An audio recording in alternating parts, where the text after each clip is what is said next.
ব্রাহ্মণবাড়িয়ায় 2 গ্রামবাসীর সংঘর্ষ, UNO OC সহ আহত 20। এদিকে সবুজ সংকেত পেয়ে বিএনপি মিত্রদের নির্বাচনী তোড়জোড়। জানাবো, স্থানীয় সরকার নির্বাচন আগে দিয়ে প্রশাসনের সক্ষমতা যাচাই করতে হবে বলছেন বুলবুল। এবং সর্বশেষ জানাবো, শ্রমিকদের কল্যাণে বিএনপি অতীতেও ছিল, ভবিষ্যতেও থাকবে বলছেন তারেক রহমান। শুনছিলেন সংবাদ শিরোনাম, এবারে বিস্তারিত। ব্রাহ্মণবাড়িয়ায় 2 গ্রামবাসীর সংঘর্ষ, ইউএনও ওসি সহ আহত 20। ব্রাহ্মণবাড়িয়া সরাইলে 2 গ্রামবাসীর সংঘর্ষে উপজেলা নির্বাহী কর্মকর্তা ও থানার ওসি সহ অন্তত 20 জন আহত হয়েছেন। আহতরা সরাইল উপজেলা স্বাস্থ্য কমপ্লেক্স সহ বিভিন্ন হাসপাতালে চিকিৎসা নিয়েছেন। সংঘর্ষের কারণ নিয়ে নিশ্চিত করে কিছু জানা যায়নি। এ নিয়ে স্থানীয় ও পুলিশের ভিন্ন বক্তব্য পাওয়া গেছে। স্থানীয়রা জানায়, সন্ধ্যায় চানমণি পাড়া গ্রামের মৃত হেলাল মিয়ার স্ত্রী হালেমা বেগম তার ছেলে সাইফুল ইসলামকে নিয়ে উপজেলার হালুয়াপাড়া গ্রাম দিয়ে হেঁটে যাচ্ছিলেন। এ সময় মোগলটুলা গ্রামের মহব্বত আলীর ছেলে তৌহিদুল ইসলাম ওই নারীর দিকে তাকান। তবে হালেমা বিষয়টি ভালোভাবে না নিয়ে তৌহিদুলের সঙ্গে তর্কে জড়ান। এক পর্যায়ে হালেমার ছেলে সাইফুল ইসলাম এগিয়ে গেলে তৌহিদুলের সঙ্গে তার ঝগড়া হয়। এ নিয়ে রাতে 2 পক্ষের মধ্যে সংঘর্ষ হয়। তবে পুলিশের পক্ষে সরাইল সার্কেলের অতিরিক্ত পুলিশ সুপার তপন সরকার জানান, মাস 2 আগে মোবাইল ফোনের চার্জার কেনা নিয়ে সংঘর্ষের ঘটনায় চানমণিপাড়া ও মোগলটুলা গ্রামের লোকদের মধ্যে বিরোধ চলে আসছিল। সন্ধ্যায় তারা ফের সংঘর্ষে জড়ায়। পুলিশের পাশাপাশি সেনাবাহিনী গিয়ে পরিস্থিতি নিয়ন্ত্রণে আনার পর থেকে ওই গ্রামের লোকজন গা ঢাকা দিয়েছেন। সবুজ সংকেত পেয়ে বিএনপি মিত্রদের নির্বাচনী তোড়জোড়। ত্রয়োদশ জাতীয় সংসদ নির্বাচনের দিনক্ষণ এখনো চূড়ান্ত হয়নি, ঘোষণা হয়নি সুনির্দিষ্ট রোডম্যাপ। বেশিরভাগ রাজনৈতিক দলের দাবি ডিসেম্বরের মধ্যে নির্বাচন সম্ভাব্য। এই সময় ধরেই মাঠে নেমেছে দলগুলো। গণসংযোগ সহ ভোটারদের আস্থা অর্জনে নানা কর্মসূচি পালন করছেন নেতারা। প্রস্তুতিতে পিছিয়ে নেই বিএনপির মিত্ররাও। সম্ভাব্য প্রার্থীরা নিজ নিজ এলাকায় জনসম্পৃক্ত কর্মসূচি ও সামাজিক কর্মকাণ্ডে অংশ দিচ্ছেন নানা প্রতিশ্রুতিও। তবে বিএনপির সঙ্গে মিত্রদের আসন সমঝোতা না হলেও শীর্ষ পর্যায় থেকে সবুজ সংকেত পেয়ে এলাকায় ব্যস্ত সময় পার করছেন বলে বেশ জানা গেছে। নেতারা বলছেন, অন্তর্বর্তীকালীন সরকার নির্বাচনী তফসিল ঘোষণা করলে আসন সমঝোতার বিষয়টি নিয়ে আলোচনা হবে। তার আগে মাঠ সাজানোর প্রস্তুতি নিচ্ছেন। জনগণের চাওয়া পাওয়াকে প্রাধান্য দিতে নিজ নিজ এলাকা নিয়ে নানা পরিকল্পনা তৈরি করছেন। একই সঙ্গে নিজেদের ভাবমূর্তি ধরে রাখতে চেষ্টা চালিয়ে যাচ্ছেন। তারা আরো বলেন, বিএনপি জোটগতভাবে ভোট করবে কিনা তা নির্বাচনের তারিখ ঘোষণার পর সিদ্ধান্ত নেবে বলে তাদের জানানো হয়েছে। তবে মিত্র দলগুলোর সঙ্গে বিএনপির লিয়াজো কমিটির বৈঠকে চলতি বছরের ডিসেম্বরের মধ্যে জাতীয় নির্বাচনের বিষয়ে একমত হয়েছেন তারা। এজন্য দ্রুত সময়ে নির্বাচনী রোডম্যাপ চান নেতারা। রোডম্যাপ ঘোষণা হলে পুরোপুরিভাবে নির্বাচনী কর্মকাণ্ড জোরদার করবে দলগুলো।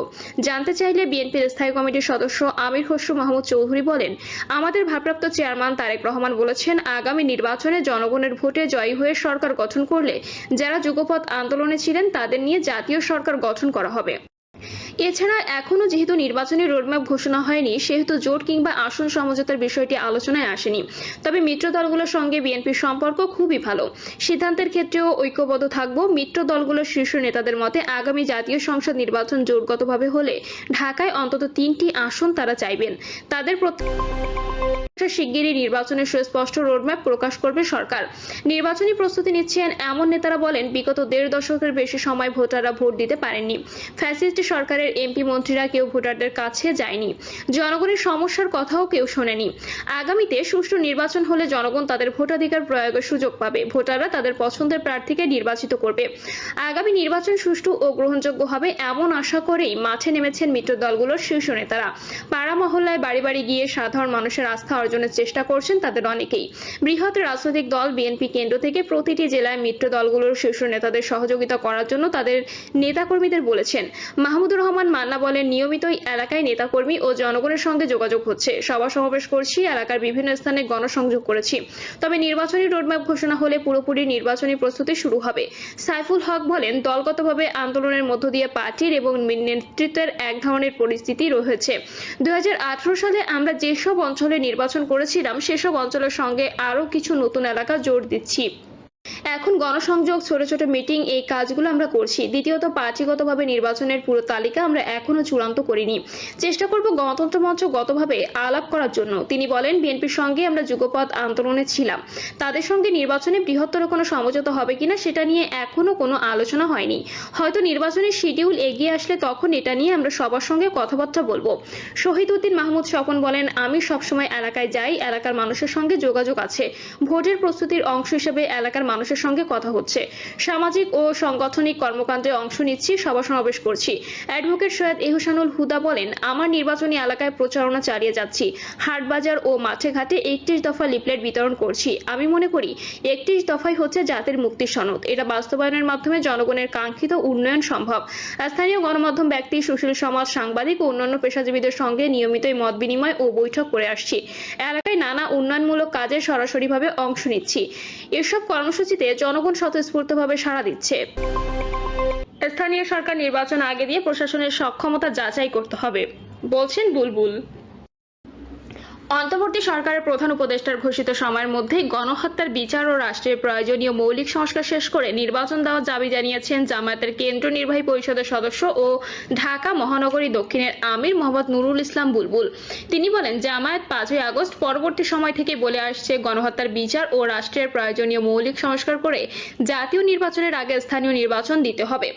স্থানীয় সরকার নির্বাচন আগে দিয়ে প্রশাসনের সক্ষমতা যাচাই করার দাবি জানিয়ে নুরুল ইসলাম বুলবুল বলেন, স্থানীয় সরকার জনপ্রতিনিধি না থাকা স্থানীয় সরকারের সকল প্রতিষ্ঠান দুর্বল হয়ে পড়েছে। দেশের সকল পৌরসভা, সিটি কর্পোরেশন কোনো মেয়র বা কাউন্সিল নেই। স্থানীয় সরকার পরিচালনা করছে মাঠ প্রশাসনের কর্মকর্তারা। এতে একদিকে জনগণ যথাযথ সেবা থেকে বঞ্চিত হচ্ছেন, অন্যদিকে দুর্নীতির পথ আরো সুগম হচ্ছে। শ্রমিকদের কল্যাণে বিএনপি অতীতেও ছিল, ভবিষ্যতেও থাকবে, বলছেন তারেক রহমান। আন্তর্জাতিক শ্রমিক দিবস বা মে দিবস উপলক্ষে দেশ বিদেশে কর্মরত সব শ্রমজীবী মানুষের প্রতি শুভেচ্ছা ও সালাম জানিয়েছেন বিএনপির ভারপ্রাপ্ত চেয়ারম্যান তারেক রহমান। গণমাধ্যমে পাঠাতে এক বাণীতে তিনি এ শুভেচ্ছা জানান। তারেক রহমান বলেন, 1886 সালের মে মাসে শিকাগোর হেমার্কেটে 8 ঘন্টা কর্মদিবস সহ শ্রমিকদের নানা অধিকার আদায়ের সংগ্রামে যারা জীবন দিয়েছিলেন তাদের প্রতি গভীর শ্রদ্ধা জানাই।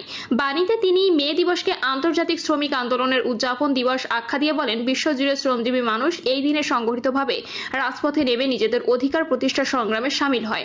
তিনি বলেন, বিএনপির প্রতিষ্ঠাতা ও সাবেক রাষ্ট্রপতি শহীদ জিয়াউর রহমান নিজেকে একজন শ্রমিক হিসেবে পরিচয় দিতে গর্ববোধ করতেন। তিনি বলতেন, শ্রমিকের দুটো হাতই দেশের উন্নয়নের চাবিকাঠি। তার সময় শ্রমিকদের কল্যাণে নেওয়া হয় যুগান্তকারী পদক্ষেপ। তারেক রহমান দাবি করেন, বিএনপি ক্ষমতায় থাকাকালে শ্রম আইন সংস্কার, বেতন ও মজুরি কমিশন গঠন, গার্মেন্টস শ্রমিকদের ন্যূনতম মজুরি নির্ধারণ এবং বোনাস হওয়ার ব্যবস্থা করা হয়েছিল। পাশাপাশি শ্রমিক কল্যাণ ফাউন্ডেশন গঠন এবং শ্রমিকদের সন্তানদের শিক্ষা, চিকিৎসায় বিশেষ কর্মসূচিও দেওয়া হয়।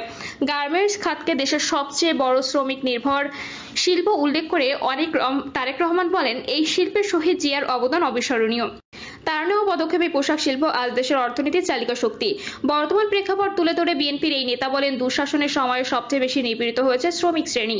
গত বছরের গণঅভ্যুত্থানে ছাত্রদের পাশাপাশি শ্রমিকদের আত্মদানে ফ্যাসিবাদী সরকারের পতন ঘটে।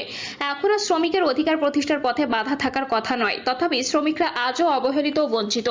তিনি বলেন, দ্রব্যমূল্য ও মূল্যস্ফীতির চাপে শ্রমজীবী মানুষ দুঃখ কষ্টে দিন পার করছেন। দেশে একটি উৎকৃষ্ট গণতান্ত্রিক সমাজভিত্তি নির্মিত হলে শ্রমজীবী মানুষের মর্যাদা প্রতিষ্ঠিত হবে। তারেক রহমান বলেন, শুধু বাংলাদেশে নয়, সারা দুনিয়ায় শ্রমজীবী মানুষের অধিকার ও শোষণ মুক্তির সংগ্রাম বেগবান করতে হবে। মহান মে দিবসে এটাই আমাদের শপথ হওয়া উচিত। তিনি মে দিবসের সব কর্মসূচির সার্বিক সফলতা কামনা করেন এবং শ্রমিকদের সুখ, শান্তি ও সমৃদ্ধির প্রত্যাশা করেন। প্রিয় দর্শক, এই ছিল এখনকার সর্বশেষ সংবাদ। আপডেট সব সংবাদ পেতে চ্যানেলটি সাবস্ক্রাইব করে বেল আইকনটি ক্লিক করে রাখুন।